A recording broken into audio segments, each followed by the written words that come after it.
Hey everyone, I wanted to take some time to give a nice example of a longer peptide with some complexities in it and calculating its isoelectric point. So here I have made a completely random peptide and we're going to go through it together to calculate the isoelectric point. Now, one thing I do have on my screen, which you should have at hand when doing this, is a table of pKa values for the 20 amino acids. And I have it up here just so we can refer to it.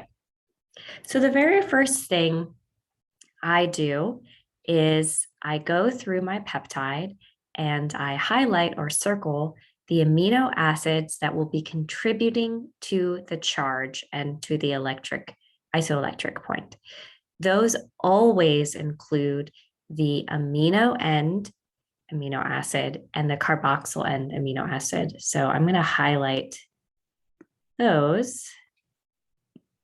No matter what they will contribute to the charge, and that's because they have a unpaired amino group, charged amino group that can contribute to the charge on the amino end, and an unpaired carboxyl group or carboxylic acid group on the carboxyl end. Now I want to go through my peptide and look at any amino acid that has an R group that can be charged. And I know these R groups are going to be any of the R groups that have a pKa listed here. These are all amino acids that have R groups that can be charged at various pHs. And we're going to be using the pKa's for those R groups. So any of these amino acids I want to highlight as well. So you can see I'm going to go through and I see my first one actually is going to be this glutamate or glutamic acid. Excuse me, that's aspartate or aspartic acid. The next one is actually right next to it, which is tyrosine, the Y. And next to it as well as a histidine, an H. Now, I do want to point out that both of our end groups, even though we highlighted them no matter what, also happen to have charged groups on them. So one end, the carboxyl end, is a glutamic acid, and the other end is an arginine. These also are in our list for charged side groups, and that's going to play an important role when I talk about the charges and the isoelectric point. So again, first things first, highlight those amino acids. Next thing I'd like to do is write down the pKa's that go along with each of the amino acid groups I've highlighted. Now, again, first thing I'm going to write down are the amino acids associated with the two ends, the start and the amino start and the carboxyl end. And I'm going to write the pKa's for the carboxyl group and the amino group themselves, not for side chain groups. So you can see these are pKa's associated with the amino end or the carboxyl end. This does not have to do with side groups, and these are only for amino acids that happen to be on the end of a peptide chain. So for arginine is our amino end, and I'm going to write NH3 plus to remind us that this is the pKa for the amino end, and underneath it, really small, I'll write an R, so we know it's the associated with arginine. If I look at our table, the pKa for an amino end on arginine is going to be 9.04. Now, the other end I'm going to write is for my carboxyl end, which happens to be on an aspartic acid. And for this one, it is 2.09. Now I'm going to write down the pKa's associated with every group, every amino acid that has a charged R group. And I'm going to write down the pKa for its R group. And I'm going to just start from left to right. And you can see that the amino acid that also happens to start our chain and have an amino group that's charged also has a charged R group. So I'm just going to write this as R to remind us this is for its R group. The arginine R group is 12.48.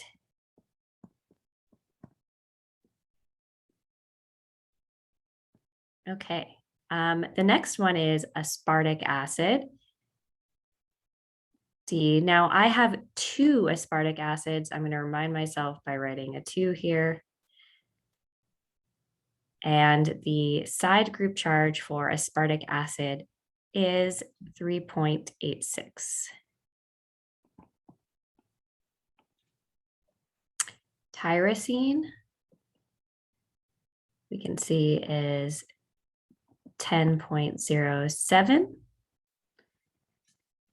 And histidine, which we have 1 of as well, is 6.00. Okay, here are all of my pKa's associated with all of the groups on here, the charged amino and charged carboxyl ends, and each of the amino acids that have a charged R group. And remember that I still include that there are 2 aspartic acids here. And I also included my arginine in my list of side groups because not only do they start and end the peptide, but they also have R groups that can be charged. So they are included in this calculation. Okay, next thing I want us to think about is whether or not these are acidic type or basic type amino acids, meaning are they going to start off at a essentially 0 charge and lose a proton to become negatively charged. This would be an acidic type amino acid, so they're losing a proton to become negatively charged. Whereas our more basic type amino acids are going to start off positively charged, and when they lose an amino acid, they will then move to a 0 charge. These are our more basic amino acids. And I like to think about this in a setting of if you have a pH starting at 0, and I'm going to work my way through the pHs and look at how these change. Now, I will note first before what kind of amino acids these are. So we have the amino end group is a basic type amino acid. It will start off positively charged and move to a 0 charge. The carboxylic acid end is an acidic type. It will start off as a 0 charge, move to a negative. And I'll write this so the more acidic groups start off as a 0 charge and they move to a negative charge. And the basic groups start off as a positive and move to a 0. This is an important little key factor. And this is as you're thinking about going through the pH scale, how do their charges change? Arginine. Arginine is a basic type amino acid, so it'll fall into this basic group.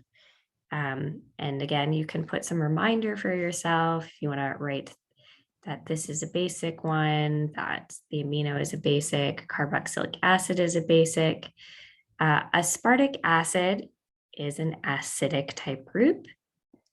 Same with tyrosine because of that OH group it has on it. And histidine is a basic type group. Again, just putting a reminder for myself, how are these charges going to change? We'll see when I build my charge map, how this will plan. So talking about that charge map, let's build it now. I like to map out how the whole charge of the peptide will change as you move through varying pHs. And this is helpful for thinking about just generally its charge at different pHs, but it will allow you to calculate the isoelectric point as well. Because remember, the isoelectric point occurs when a peptide is at a charge of 0. So if we know when that happens, we can calculate the isoelectric point. So what I will do is I will write down each of the pKa's in order from going from a 0 pH to a 14 pH. And these are stopping points. When we hit one of these pKa's, what you'll see is at this point, you're going to have a flip in your charges, because at this point, you will see the amino acid itself will become deprotonated as it goes through the pHs and change its charge. Remember that pKa is just giving you a point at which we have the balance of acid and its conjugate base. So it kind of speaks to how strong the acid is itself, or the base itself, and how likely it is to donate protons. All right, so I'm going to build this charge map by just listing our pKa's. If I start at pH of 0, and the next stopping point is 2.09, and then the next stopping point is going to be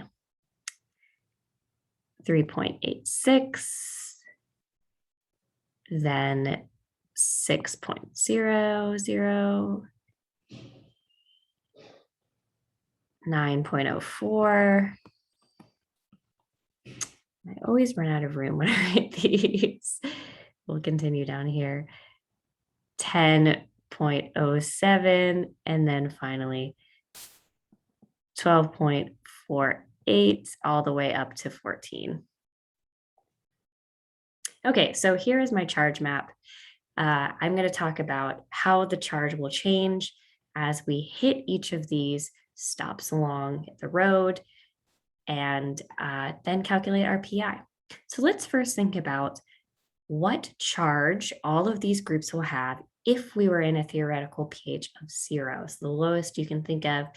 Now remember, all of those acidic type groups will start off at 0, and all of those basic type groups will start off with a positive charge.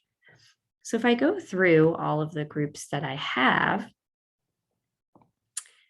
we have a basic type group here, positive, acidic here, 0, basic down here, that's a positive, acidic here. And remember that there are 2. It's going to double your value, but they're both 0 right now. 0 and positive. So in total, the charge is, if we add these up, +3. And essentially, it'll have a charge of +3 from a pH of 0 all the way until you hit your next stop, your pKa 2.09. At this point, we're going to look at the amino acid associated with that pKa and think about how it will change. Again, refer to this up here, how they change when they hit their pKa. This pKa is for the carboxylic acid group on the end, and we can see it starts as a 0, and when we hit the pKa, it will change to a negative. Now, if I add all of these up again, this has now gone to +2. 3 positives, 1 negative, +2. Going to look at my next pKa. It's 3.86. This is associated with the aspartic acid, which again starts as a 0 and then is going to change to a negative. Now, this is where I said it's key. We have 2 of them, meaning that in total, there's 2 negatives here. If you want to write the 2 there to remind you. And when we add up our whole charge state here, you can see that this is now -2, a negative here, that's a total of -3, positive, positive, positive, +3. So total it is 0. So we've actually skipped from +2 to 0 at this point. So both of those, our groups are going to flip. Now our next one is this pKa of 6, which is associated with the histidine. Histidine is a basic type group, so it starts off as positive and moves to a 0. So now when we add up all our charges, we have a -3 and a +2, getting a net of -1. Next, 9.04, that's associated with our amino end, which again starts as a positive. It's going to move to a 0 charge, just like we saw, giving us a net now of -2 if we add everything up.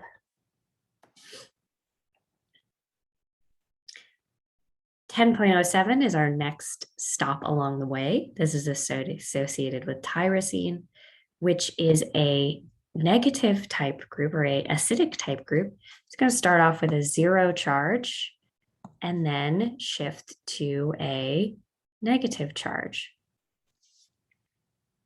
So again, if we add everything up, this is going to increase us to a charge of -3. And the last step along the way, 12.48, associated with our arginine. This is a basic type group, so it's going to change from a positive to a 0.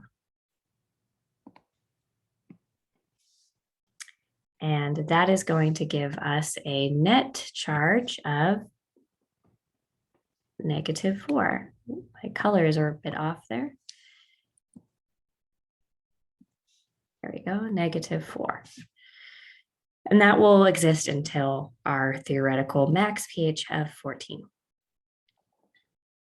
So this tells you, first of all, the charges that this peptide will have at differing pHs. These groups responsible will change their charge based on the environmental pH, and we can see what the total charge will be. This influences a lot of properties like its solubility, for example. So you can see that it actually, for more of its pHs, will exist at a negative charge, ranging from -1 all the way to -4. And for a little less of them, it will exist at a positive charge. Usually when you have these negative or acidic type groups, if you have more of them on a peptide, you will see that this is true, where you have more negative charges at a variety of the pHs. And because these are acidic type groups, that means that your pI tends to be a little bit more acidic. Now, what is the pI again, and how do we calculate it? Well, our pI is the pH at which our peptide is at a 0 charge, which you can see happens between these two pHs. Between 3.86 to 6.00, we have a charge of 0. So the pI exists between there. To calculate the exact pI, we're just going to take the average of the pKa's that border that 0 range. So I have my trusty calculator here. I'm going to do 3.86 plus 6.00 divided by 2. And our pI comes out to be 6.00. 6. So you can see it skewed a little bit more towards the acidic end, right? As I noted, more acidic type groups, more negative type groups on there. Your isoelectric point will skew towards the acidic end. And again, remember that these are ranges in which that charge will exist. Very simply, now they are not that whole number charge throughout that whole range, and it is a bit more complex than what I'm showing here, but you can generally round to the idea that, for example, at a pH of 7, the charge state of our peptide would be -1. You can see that pH of 7 exists between this range of 6 to 9.04. And so it would have a -1 charge. So that's what this charge map is helpful with telling you as well. Okay, so that's it for taking our randomly generated peptide and calculating the isoelectric point and also calculating a charge map for that peptide to think about its charge at different pHs.